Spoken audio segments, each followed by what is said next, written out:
هنوز ابتدای سالهای 90 عصر گذشته،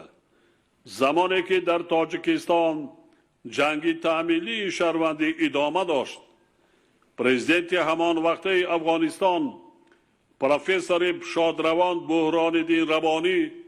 و قهرمان ملی افغانستان شادروان احمدشاه مسعود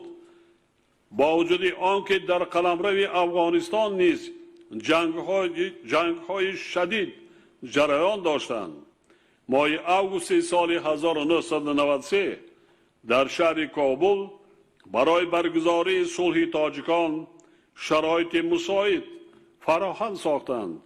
و ماه دکمبر سال 1996 در موضع خاص ولایت تخار بار دوم نیز چنین مساعدت برادرانه را انجام دادند. آنها به خاطر صلح در تاجیکستان میانجیگری کردند که در نتیجه این اقدام در روند مذاکرات ما گردش کلی به وقوع آمد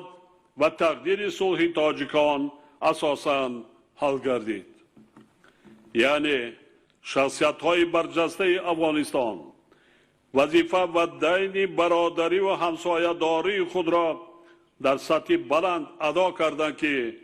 ما این عمل خیر آنها را همیشه پاس می‌داریم.